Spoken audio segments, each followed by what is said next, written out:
सुनो रुकर कर कर कूलर लिया लू। हाँ फ्रिज लिया लू। हाँ और चरचकवा कहाँ है? वो अभी आवता लूगो लेके आइल बानी। कुल दे जागल जी हाँ। तो ला साइन करा तब पर घर में हलिया। दस्तक हाँ तब पर घर में हले के मम्मी जिंदा था दी। नहीं पहले कुछ सामान द्वारे आ जाइए फिर दस्तखत करा तब अंदर जाइए। अरे मम्मी अंधारा में घुस जाए ना तो नहीं तो पहले ना नहीं दस्तखत एटा कर दी तब अंदर जाइए। हमरे कहाँ होला अभी बहुत ज्यादा थक गल बानी। थक गई तो का करी आई दस्तखत कह के तब अंदर जा। ठीक जाए तो कर दो चलो जल्दी। नहीं करी लिख दिया कूलर पंखा फ्रिज चरचकवा। अब आवा चलो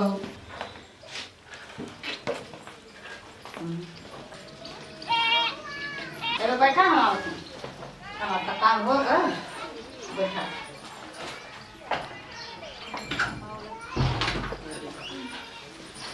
कहाँ बैठा? गार्डन में जाती। पापा कैसे लेके चला? पंखा जान तो खराब हो गई बाटे। अब आई बाटे ना वजह से जवा ना तो ऊपर एक सेट कर दिया तनी अब तब एक बाद में हवा लागे लगी बा। ठीक बा लेकिन नेटियो का प्यास के मारे खजुआता। अच्छा पानी मम्मी लेके आओ तनी चिंता मत करो पानी। चल हमारा तो काम होगा अब कुल हमारे में होगा। अभी देखी क्या करेंगे। एक बात मेरी समझ में आओ जी। का बोलो? हमने लोग के घरे तो ननद लोग द्वारे पे खड़ा होके मतलब कुछ मांगे नहीं जाके जौन पहले बार दे दे। मम्मी तो पूरा हर चीज के दस्तखत करवा बनी कोने खातिर। अरे छोड़ा ना जाए तो जानते बाड़ू अब बूढ़ पुरानिया के कुल लालची तनकी सा लिखवा ले तो का हो सब तोहरे ना अब दूसर कोई के बा हम ही ना अकेले बानी। एक लिखावला से का हो जी मैं तो हमनिए तोहरे ना रही ओसे कोनो ज्यादा टेंशन नहीं खेलेबे के मम्मीए ना हरी अतले से अगर उनकर आत्मा के खुशी मिलता तो काहे से दिक्कत बा आखिर कहाँ लेके जइहन हमनिए के ना सब होई। हां वैसे भी हमार मम्मी कह रही कि सास खुश रही है तो समझला सास बा। हां जाए तो ओसे कोनो दिक्कत नहीं खे और बढ़िया से बैठा आ देखो तनी हम बोलत तनी ए मम्मी आबो तुम ठीक बाटे तनी आबो तुम।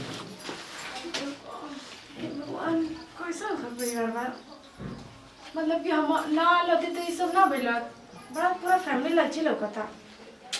मेरा तो हमारा रिश्ता अच्छे घरे नहीं खेत है भाई बा सासो ललची अब पतियो ललची अजीब बाजी।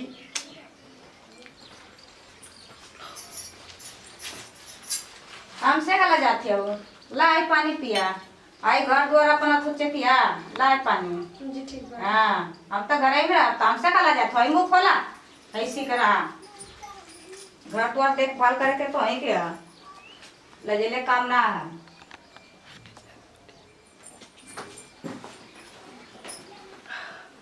हाय कुछ सुनो तो हो जी मम्मी जी। जा तब घर दे कुल अरे यहाँ दे ना। नहीं यहाँ के रीति रिवाज ना जानबू। यहाँ का रीति रिवाज बहुत अथू होगा। अब हमरे पल्ले रही ना तो बच्चे लगी हम रख लेम अपने गोद में अलमारी में। अपने अलमारी में ना रखा जाला ये कुल सास को बोला सास रख दी है। अरे अरे कुल हमार है दाद हो दी पर हम मम्मी को है कि रात ले सब पहले रात को पैके सुतबू चोट चटा दे हैं यहाँ का तुम हार ला जंतु छीन छान के लेके भाग गई हैं तो बतावा का कर दू मम्मी चलिए बानी इको धो देबा ई न लोगन आ तो तू हम बाद में ना धाय तो अभी निकालल जरूरी रहल है। अरे वो दादा तो ठीक ना है जनता ना यहाँ का माहौल कैसन है। अरे तो माहौल तो जानती में तो ये मान लो कि अभी यही में ना बाटे शाम के हो चाहिए पर धो दे बताई जैसे तू पहले के सूती हाथ टूट जाई अब हम धो देब अपने हाथे धो देब सही है ना। अभी ऐसा नहीं कर तोड़ टाट दिया नहीं कोनो आके निकाल उका लेके जाई चोरा उरा ले जाई तो सही है। ठीक बाटे जा ले जा थोड़ा रख तो ले जा हम धो देबा इज्जत से। अब इनका कौन काम आप घरे आ गए नी काजी मिली कि ना मिली फिर मिली काहे ना कहाँ लेके जेन घर ही ना रखी है ना। इनका रीति रिवाज तो हमरा के ठीक नहीं खिलागत। पहले दुआरे पे घुसौना देता है और कागज पे साइन करवा लेते हैं और अभी ये 1 मिनट ना भरे तो सारा गाना निकाल के लेके चल गए नहीं। अब टेंशन होता कि फिर माई पूछी तो हम का जवाब दे, पता नहीं देबो करिए कि नहीं खेती नहीं दिहन कहे आखिर दोसर कौन उनकर पतो बिया कि रखी हन हम सब हमनी के बा। अभी उनकर मन करत चाहे तो छोड़ देना तो कहियो कि देख नहीं नहीं आइल बड़ी सन आ हम कहत नहीं त हमर कहना नहीं कि सन करत उहे सोच के ना त हमरा कुछ बोली नहीं कि नहीं त हम नहीं के देले रहत नहीं कहीं कि पतुया पई लड़ाकू हिया ज्यादा उ ले तो ज्यादा टेंशन मत करो ठीक बाटे। हम बानी ना हम तारा के दोसर बना दे कोनो दिक्कत नहीं के ठीक बा। ठीक बा जी चलो जाए तो अच्छा। हेलो हाँ निशा का करत हो ना सब ठीक बा।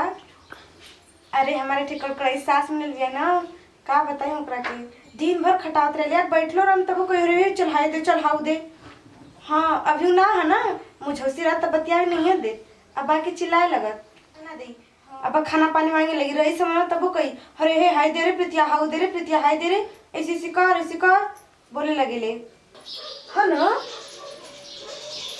यार हमारा तो अवली डरपोक नंबर 1 बाड़े अपने माई से इतनी इतनी ले चले का बताई कौन चीज होने तो हम ही डटे दे दाना मतलब कि कोई चीज उतार के दे दा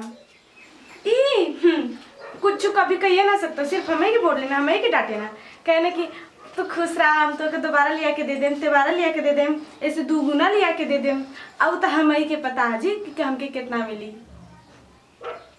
लेकिन एक काम करिया तू अपने पति के अपने बस में रखिया बाकी सब देख लिया जाई। ये तो हमारे खड़ूस सास मम्मा ना अपने बस में कैले बानी। ये भाई सुतली है का या बहन है आई हो हमारे सुतली बा का हो देखा फोने पर बिजी बा कैसे बतियाओ थी रे आई घर में काम धाम करे के त सुतली है बताओ खाना पानी ना बनल त सुतल के फोन बतियावत है कैसे बतियाओ थी आई हमारे सहेली नहीं मम्मी सहेली रही है खाना पानी हमके ना चाहिए टाइम हो गल बे टाइम का हम खाना पानी खाए बीमार हो के बाकी सब चीज तो करे देले वाले बस खाना के दे तो हर माई है दी है तो हर बहन है दी है रो बेटी लेके आता नहीं खाना पानी के देई बे टाइम हो जान बीमार देला तू त मैं फोन पे बैठ के बतियावत हो बढ़िया से हां इने क्या होता नहीं बतावा हो इने का देखा तनी खाना पानी दे के तो सुसुत के फोन पे बतियावत है पता नहीं कैसे ए दादा ये बुढ़िया तो हमार जीव मुझसे कर ले भैया अब बताओ इतनी से नहीं कर सकत कि अपने से खाना काट के ले मन तो कर रहा है कि खाना में के जा डाल के मुंह ये दे